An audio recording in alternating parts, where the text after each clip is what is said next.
from Chouchou Namegabe. Chouchou currently runs a radio program in the Democratic Republic of Congo, which he uses to combat violence against women, especially in rural areas. She's the founder of the South Kivu Women's Media Association. In 2007, she brought the plight of Congolese women to the international stage, pleading the case of Kivu's women at the International Court of Justice. She also recently won the Vital Voices Global Leadership Award for her work in fighting injustice against women. So we're going to hear from her, and then we're going to go vote, and we'll be back at about 25 minutes after that. So please go right ahead, Chouchou. Welcome. Thank you for having this important hearing. I am grateful for the invitation to be here. The women of the Eastern Democratic Republic of Congo have waited a long time for American policymakers to take an interest in this situation. I thank Vital Voices Global Partnership for their commitment to empowering women around the world and for the support of the women of the Congo. Rape and sexual violence is used as a weapon and tactic of war to destroy the community. The South Kivu Women's Media Association is the voice of thousands of voiceless women.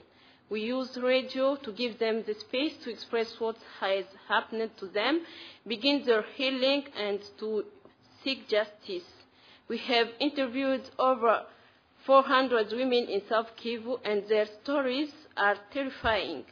In fact, the word rape fails to truly describe what is happening because it is not only rape that occurs, but atrocities also accompany the rapes. That is what makes the situation in the Eastern Congo so different and horrible. Of all the testimonies we recorded, there are two that stay in my mind that I will share with you. I met a woman who had 5 children and was raped. They took her into the forest with her 5 children and kept them there for several days. As each day passed, the rebels killed one of her children and forced her to eat her child's flesh. She begged to be killed, but they refused and said, "No, we can't give you a good death." Last month, after the joint operation between the Congolese army and the Rwandese army to break down the FDLR, in the running away, they raped more women. And our journalists were told that after they raped the women, they put fuel in their vaginas and set on fire, and then extinguished the fire. This was done not to kill them, but to let them suffer. There were many other horrible atrocities. But why? Why such atrocities? Why do they fight? Why do they fight their war on women? Why? Why do they fight on women's bodies?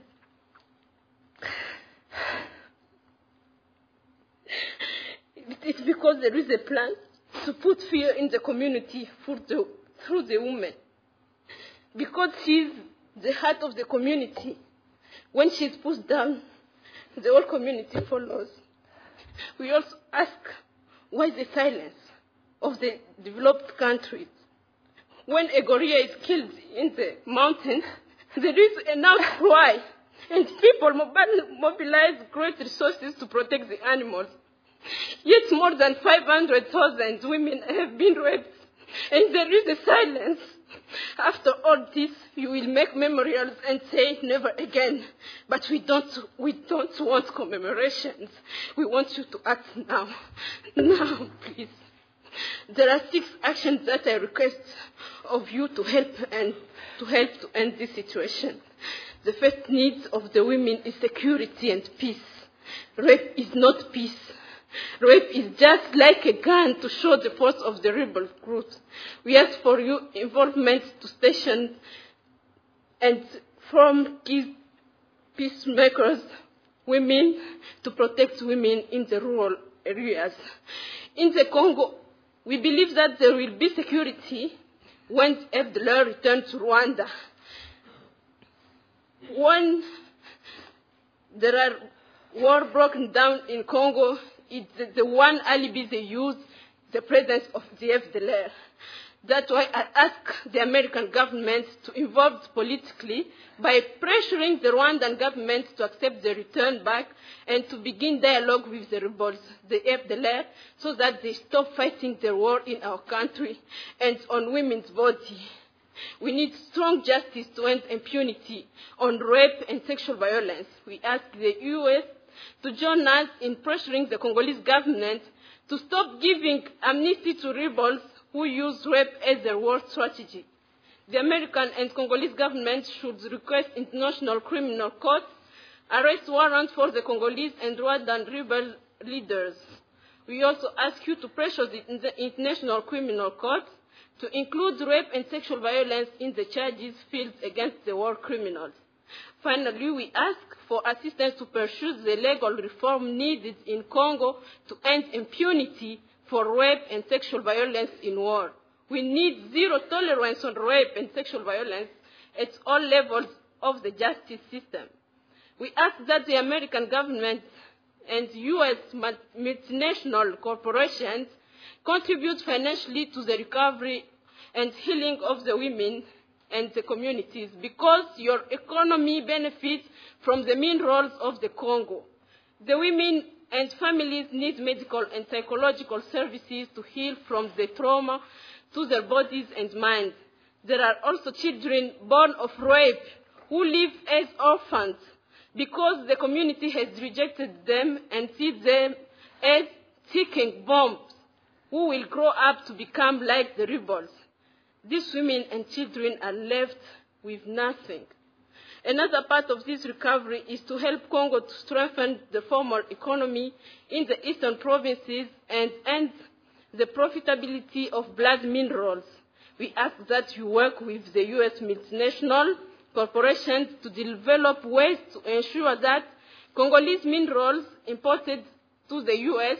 are conflict-free and that the security, infrastructure and capacity of the eastern provinces is built up through this investment. Economic recovery is part of the total recovery of the women and their communities. Lastly, I would like for the U.S. to have an increased presence in the eastern Congo. Towards that end, I invite the American government and private sector to send a delegation to the east to see the reality on the ground and explore ways to improve security and promote the formal economy. Having a presence in the east would also allow the U.S. government to have a better sense of what is happening in the area and will help the U.S. to be a better advocate for women and families. I'd like to conclude by expressing our hope for the future. There are many people and organizations in the Eastern Congo working tirelessly for peace, justice, and healing. This good work can be more effective and help even more people if we have the support we are requesting. The women of Congo want to work with you, and we need your support to stand with dignity. We want to empower Congolese women. Women, stand with us and help us to heal our nation. Thank you for your attention.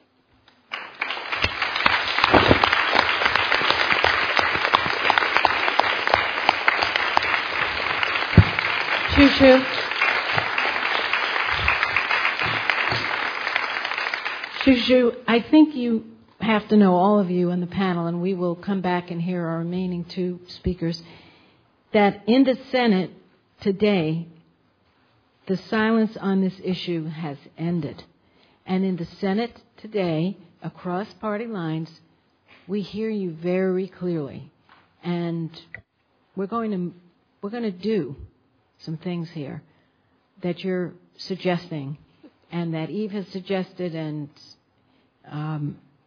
all of our panelists have suggested. So we'll come back and we'll hear from our last two important speakers, and then I hope you can all stay because we will have questions. So thank you so much. This has probably been one of the most difficult hearings that I've ever had the privilege to chair, and I'm so ashamed of the human race sometimes when they get lost, and I didn't do enough in the past, and so I pledge to you that just this voice is going to be heard, and I know I speak for others on this committee and off this committee. So we'll take about a 25-minute break, and we'll be back. We stand in recess.